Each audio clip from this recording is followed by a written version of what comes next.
सम्मान से किसान भी मुस्काए, यहाँ बिजली से हर घर जगमगाए, विकास की प्रवाह में मन हर्षाए। शिक्षा है, रोजगार है, विकास की बयार है, सड़क है, अस्पताल है, चाहे खुशियों की बहार है। बिना संगीत के ही तिरके है पाँव, है स्वर्ग से सुंदर गांव गिरा, सुखी संपन्न है अपना गांव गिरा, है स्वर्ग से सुंदर गांव गिरा, सुखी संपन्न है अपना गांव गिरा।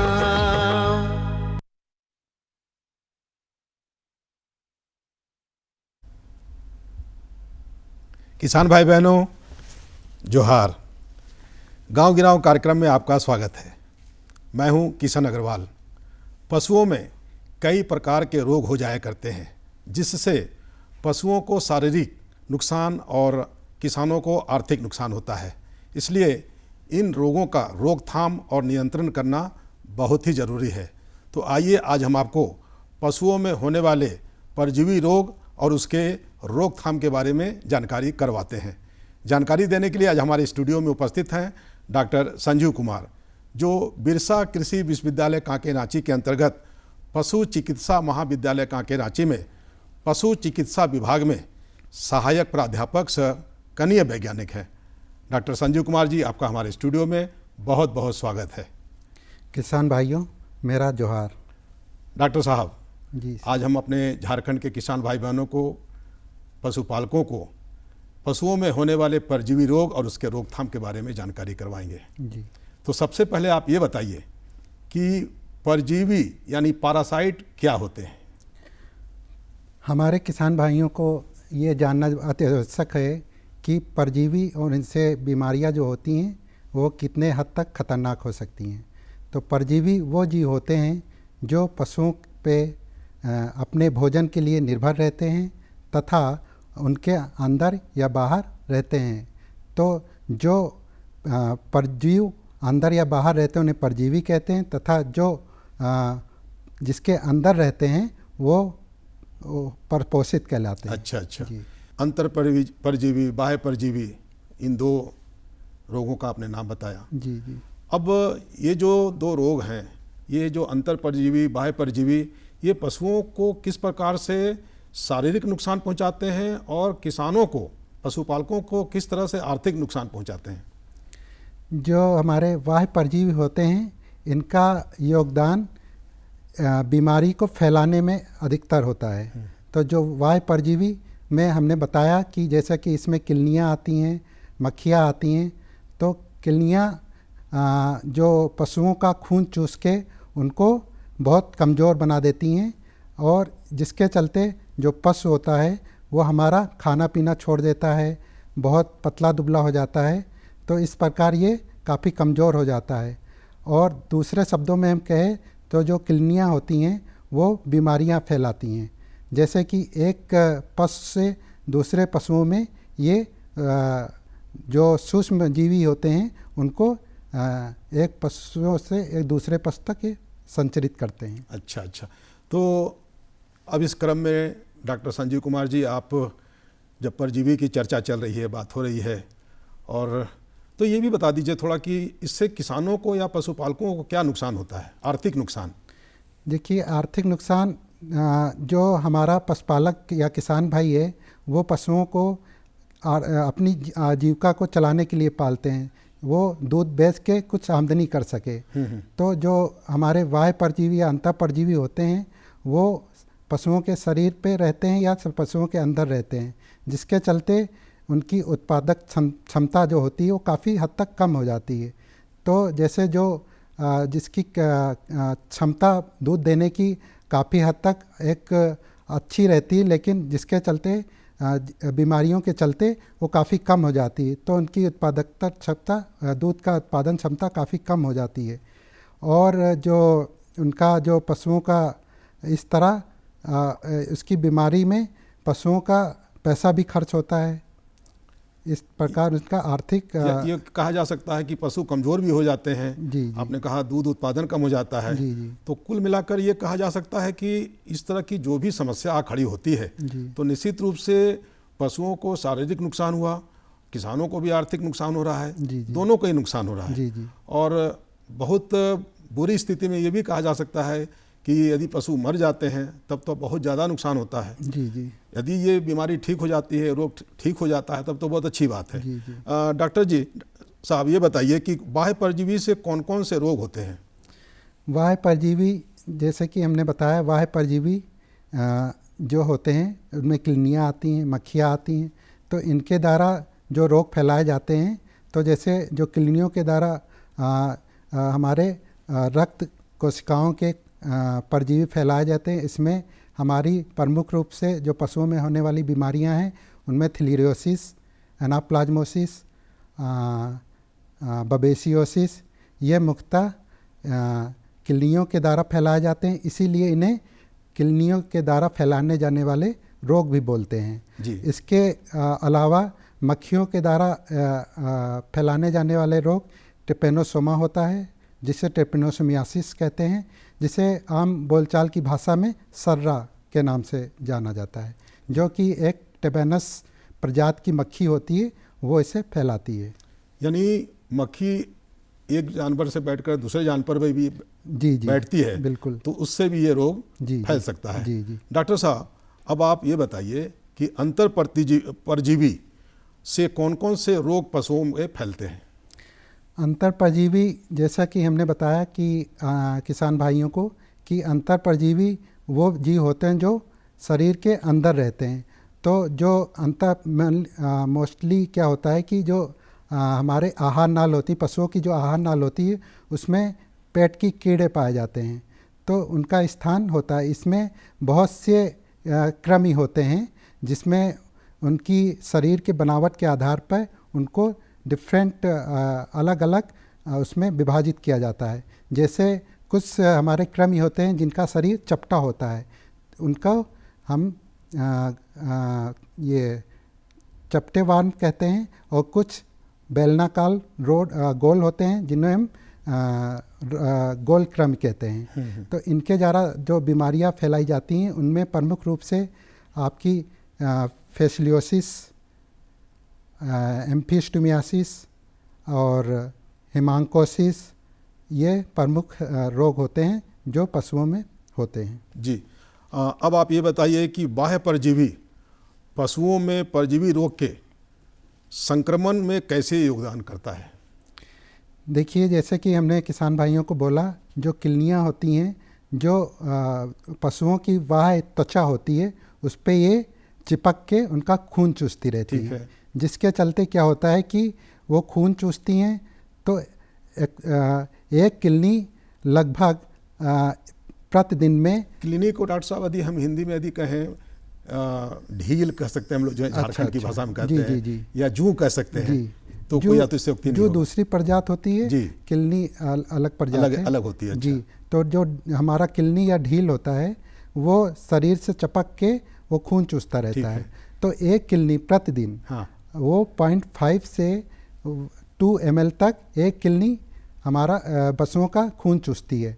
तो आप किसान भाई बहन हमारे जान सकते हैं कि वो पशुओं पे उनकी संख्या काफ़ी रहती है, किलनियों की संख्या काफ़ी मात्रा में रहती है, तो उस अनुपात में वो काफ़ी पशुओं का खून चूस लेते हैं, जिसके चलते पशु हमारा काफ़ी कमज़ोर हो जाता है, वो खाना पीना छोड़ देता है, उसकी दूध की उत्पादन क्षमता काफ़ी कम हो जाती है। ये सारे लक्षण होते हैं। तो आप एक बात और बताइए कि ये जो ढील है जी, ये पशु के शरीर में कहाँ कहाँ ज़्यादातर होते हैं? जी, इनकी मैथिली, जैसे ये पशुओं के कान के चारों तरफ हो गए, और जो पशुओं की गर्दन होती है वहाँ पर होते हैं, और जो पशुओं के आगे के पैर और पिछले के पैर का बीच का जो जगह होता है वहाँ पर ये चिपके रहते हैं। और ये जो पशु की पूँछ होती है उसके नीचे भी ये पाए जाते हैं, जहाँ पे पशु की जो त्वचा होती काफ़ी मुलायम होती है, जिसके चलते ये आराम से खून चूस पाते हैं। माने ये देखते हैं कि कौन सा जगह मुलायम है, जी जी जिससे उनको खून चूसने में आराम हो। जी जी तो ऐसे वैसे जगह पर वो अपना घर बना के अपना रखते हैं, छिपे भी रहते छिपे भी रहते हैं। अब पता भी नहीं चलता है किसान भाइयों को, और उनकी गाय कमज़ोर होती जाती है, दूध का उत्पादन कम हो जाता है, जी जी और जब बहुत ख़राब स्थिति आ जाती है जी जी तब उनको पता चलता है, तब देखते हैं कि इनके पशु में ढील हो गया, क्लींस हो गया है। जी तो ये सब की रोकथाम भी करना निश्चित रूप से बहुत ज़रूरी है। पशुओं में किलनी जो है कि नियंत्रण के लिए क्या करना चाहिए? जैसे किसान भाइयों को किसी भी परजीवी रोग के लिए नियंत्रण के लिए किसी भी उसका जीवन चक्र जानना बहुत ज़रूरी है। तो पहले तो ये किलनियों का जीवन चक्र कैसे चलता है, तब हम इसके बारे में बात करेंगे इसकी रोकथाम के लिए। तो ये किलनियाँ जो होती हैं, नर और मादा किलनियाँ होती हैं। तो जो मादा किलनियाँ होती हैं, पशुओं के शरीर पे खून चूस के वो शरीर से नीचे आ जाती हैं। बाद में जो जहाँ पे भी पशुपालक हमारा पशुओं को रखता है, फर्श बोले जिसको, जी जी, वहाँ पे अधिकतर दरारें और अंधेरा रहता है। तो ये मादा जो किलनी होती हैं वहाँ पे वो चली जाती हैं, जो दरारें होती हैं, और वहाँ पे जो ह्यूमिडिटी या हम हिंदी में बोले आर्द्रता काफ़ी रहती है, अंधेरा रहता है, और वहाँ का जो तापमान होता है वो काफ़ी उसके जो मादा किलनी होती है उसको अंडे देने के लिए काफ़ी अच्छा रहता है। तो ये सारा जो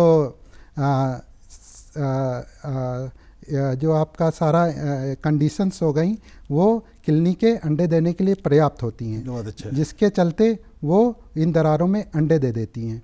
और एक मादा किलनी लगभग 1000 से लेके 5000 तक अंडे देती है। तो आप समझ सकते हैं कि एक मादा किलनी से कितने अंडे आए। उसके बाद इन अंडों से हमारा वयस्क लार्वा निकलता है, जो कि लार्वा फिर जो एक अवयस्क अवस्था होती है वो निम्फ होती है, उसमें बदलता है। उसके बाद वो जो वयस्क किलनी में बदल जाता है, जो कि जो लार्वा भी होता है वो फिर उन दरारों से बाहर आकर जो दूसरा पशु होगा या उसी पशु पर फिर आ जाते हैं और उन पे चिपक जाते हैं, उनसे खून पीते हैं। डॉक्टर साहब, ये भी जानना जरूरी है कि इनका नियंत्रण, इनका रोकथाम इसको कैसे किया जा सकता है? तो जैसे कि मैंने बताया, तो जैसे जहाँ पे भी हमारे किसान भाई या पशुपालक भाई जहाँ पे ये सारे जानवरों को रखते हैं, गाय भैंसों को, तो वहाँ पे जो फर्श रहता है या ज़मीन का एरिया है तो वहाँ पे दरारें ना हो। तो जिसके चलते जो हमारा मादा किलनी होगी वो वहाँ पे जाके अंडे नहीं दे पाएगी।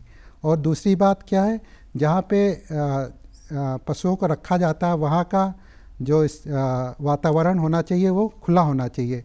वहाँ पर प्रकाश काफ़ी मात्रा में आना चाहिए, हवादार होना चाहिए, जिसके चलते किलनियों को फलने फूलने का मौका न मिले। एक तो ये हो गया। दूसरी बात मैं ये कहना चाहूँगा कि आपका जो दूसरे जैसे किलनी का जो डिफरेंट कीटनाशक रसायन आते हैं उनको समय समय पे उपयोग करना चाहिए, जिसके कि ये जो हमारी किलनियाँ हैं उनका काफ़ी मात्रा हद तक उनका संख्या कम किया जा सकता है। डॉक्टर साहब, ये जो किलनियाँ होती हैं जी, ये पशुओं के स्वास्थ्य को किस तरह से प्रभावित करती हैं? देखिए, किलनियाँ दो तरह से प्रभावित करती हैं, एक अप्रत्यक्ष रूप से और कुछ प्रत्यक्ष रूप से। तो अप्रत्यक्ष रूप से जैसे कि मैंने बताया कि ये बीमारियां के फैलाती हैं। कुछ हमारे सूक्ष्म जीव यानी कि प्रोटोजोआ होते हैं जो कि पशुओं के रक्त में पाए जाते हैं। जो रक्त में रक्त कणिकाएँ होती हैं, लाल कोशिकाएँ होती हैं, उनमें पाए जाते हैं, जैसे कि बबेसिया, थिलेरिया, ये सारे एनाप्लाज्मा ये रक्त कोशिकाओं में पाए जाते हैं। तो जब एक किलनी वो जैसे कोई हमारा पशु संक्रमित है वहाँ से वो खून चूसती है, वो ज़मीन पे आके नीचे आके वो दूसरे पशु पे जाती है, वहाँ पे खून चूसती है, तो वो इस पशु से दूसरे पशु को बीमारी फैलाती है। तो ये हो गया अप्रत्यक्ष रूप में रोग का, एक पशु से दूसरे पशुओं में रोग का संक्रमण करना। दूसरा हो गया प्रत्यक्ष रूप में। तो प्रत्यक्ष रूप में कैसे करते हैं? जो किलनियाँ होती पशुओं की, तो त्वचा पे चिपकी रहती हैं, जिसके कारण वो खून चूसती रहती हैं, तो जिसके कारण ये पशु को काफ़ी कमज़ोर कर देती हैं।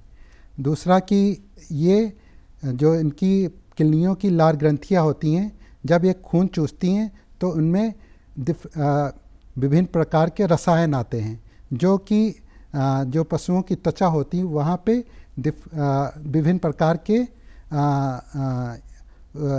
प्रतिरोधक क्षमता को प्रभावित करती हैं। अच्छा अच्छा। तो जिसके चलते क्या होता है कि जो पशु की प्रतिरोधक क्षमता होती है वो काफ़ी कम हो जाती है।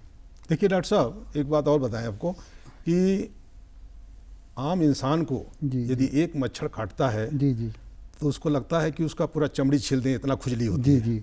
इसी तरह आप समझ सकते हैं, या हमारे किसान पशुपालक भाई भी समझ सकते हैं कि वो पशु कितना व्यथित हो रहा होगा जब उसके ऊपर कितनी संख्या में हजारों की संख्या में किडनियाँ रहती हैं। जी जी। तो और ये जो उनकी लार ग्रंथियाँ होते हैं उसमें वो रसायन भी आते हैं, वो काफ़ी हद तक काफ़ी नुकसान करते हैं, और उनके जो हमारा दिमागी बुखार भी उसके कारण आ जाता है।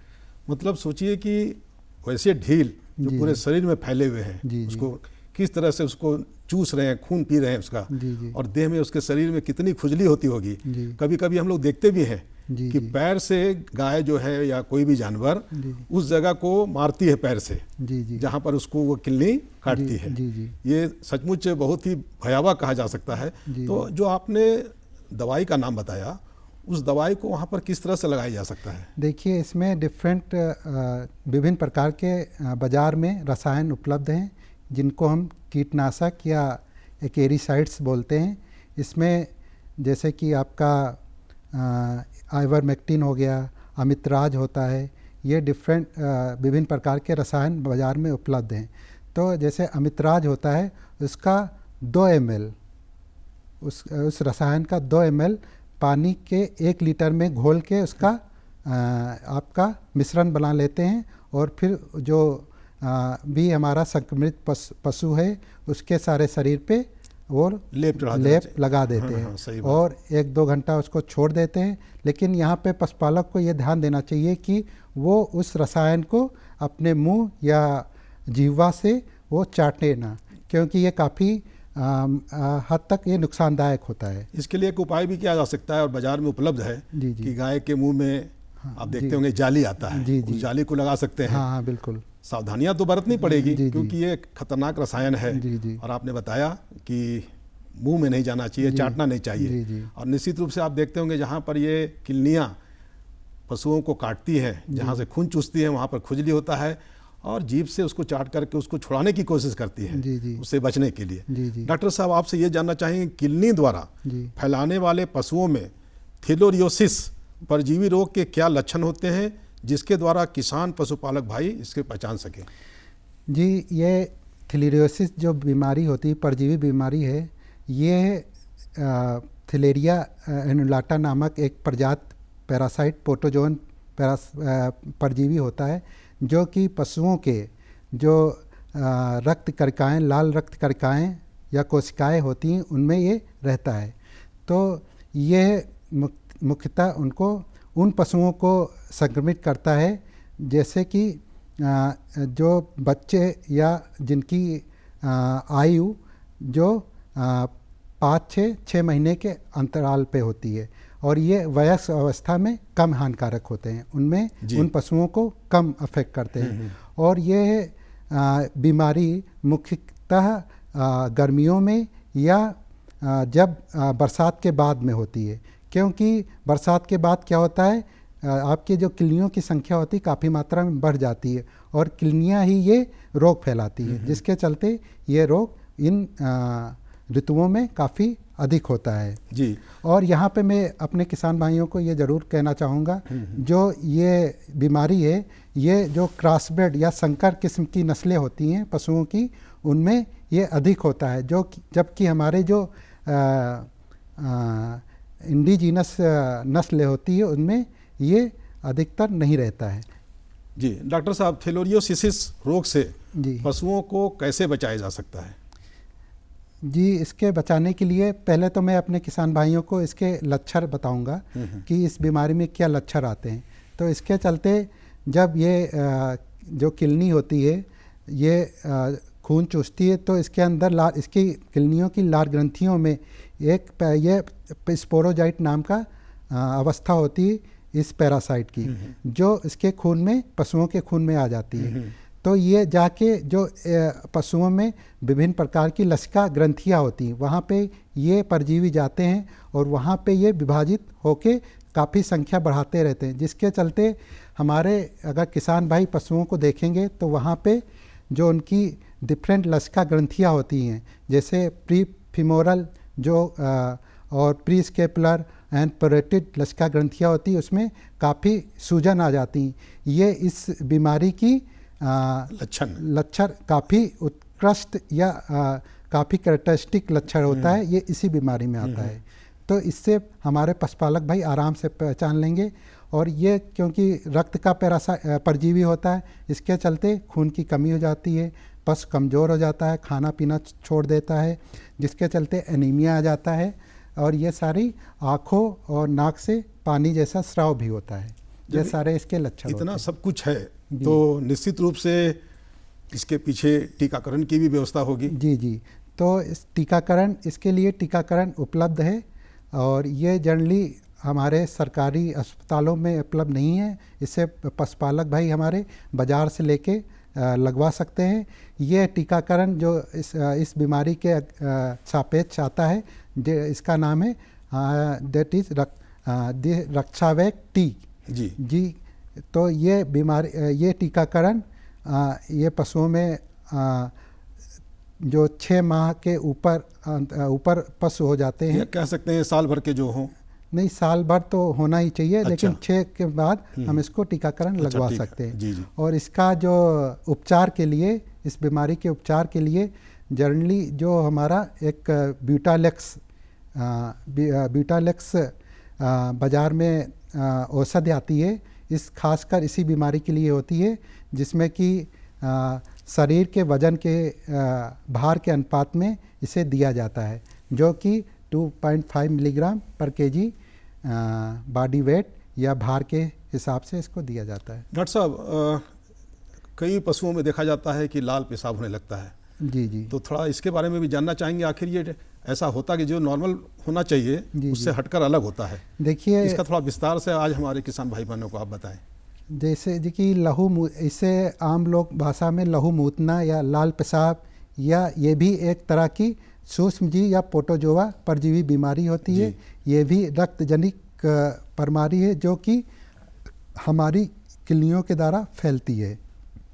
तो इसमें क्या होता है, ये भी आपके जो थैलेरियोसिस बीमारी होती है उसी के समांतर होती है, लेकिन जो ये परजीवी होता है ये है बबेसिया बाइजेमिना प्रजाति के नाम के परजीवी से होता है। और इसमें यह जो किलनी होती है जो ये फैलाती है, ये है हाइलोबुफिलस माइक्रोप्लस नाम की प्रजाति की किलनी होती है जो इसको फैलाती है जी। और इस बीमारी में आप, जैसा कि आपने नाम से ही बोला कि इसमें लाल पेशाब आती है। ये लाल पेशाब क्यों आती है? जो ये परजीवी होता है ये लाल रक्त कोशिकाओं में होता है, वहाँ पर ये विभाजित होकर अपनी संख्या बढ़ाता है, जिसके चलते जो लाल रक्त कोशिकाएं होती हैं वो नष्ट होने लगती हैं। तो नष्ट होने के कारण जो उनमें हीमोग्लोबिन होता है वो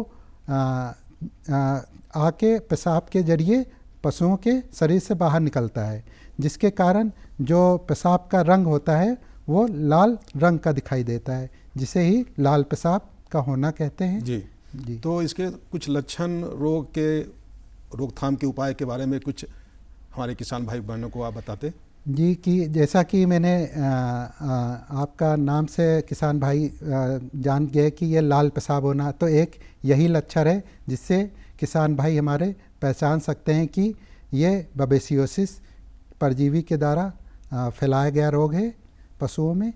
और इसके दूसरे लक्षण क्या आ सकते हैं? इसका जो जिसके चलते हीमोग्लोबिन का काफ़ी मात्रा शरीर में कम हो जाता है, जिसके चलते शरीर में पीलिया हो जाती, जिसमें कि जो हमारी आँखों के नीचे की जो म्यूकस मेम्ब्रेन या श्लेष्मा झिल्ली होती है, वो जब हमारे किसान भाई अपने पशुओं की देखेंगे वो सफ़ेद रंग की हो जाती है, जिससे कि हमारा पशुपालक पहचान सकता है कि पशुओं में खून की कमी या पीलिया हो गया है और पशुओं में का जो तापमान होगा वो काफ़ी ज़्यादा बढ़ा हुआ होता है। जी डॉक्टर साहब, भेड़ बकरी में मुख्यतः हीमोंकोसिस एक प्रमुख परजीवी रोग है, यह कैसे फैलता है, इसके लक्षण और आधार के बारे में बताएं। जी, ये जो हीमोंकोसिस होती है ये मुख्यतः सीप और भेड़ की बीमारी होती है। ये बड़े पशुओं यानी कि हमारे जो गाय भैंस उसमें भी होती है, लेकिन उसमें अपेक्षाकृत कम होती है। तो जो हीमोंकोसिस बीमारी होती है वो एक प्रकार का हीमांकस कंटाटस गोल कृमि होता है, परजीवी होता है, जो कि जो भेड़ या बकरियां होती उनके पेट में रहता है। और ये इतना ख़तरनाक होता है, ये इतना खून चूसने में कह सकते हैं उस्ताद होता है कि एक पैरासाइट जो एक परजीवी होता है वो एक दिन में 0.05 ml खून चूसता है, जिसके चलते ये जो भी हमारा संक्रमित भेड़ या बकरी होगी उसमें काफ़ी हद तक खून की कमी होने लगती है। तो किसान भाई बहनों, आज आपने पशुओं में परजीवी रोग और उसके रोकथाम के बारे में जानकारी प्राप्त किया। हमें उम्मीद है कि ये जानकारी आपके लिए काफ़ी लाभप्रद होगी। डॉक्टर संजीव कुमार जी, आज आप हमारे स्टूडियो में आए और हमारे झारखंड के किसान भाई बहनों को, पशुपालकों को बहुत ही महत्वपूर्ण और अच्छी जानकारियाँ दी। इसके लिए आपको बहुत बहुत धन्यवाद। जोहार। जोहार।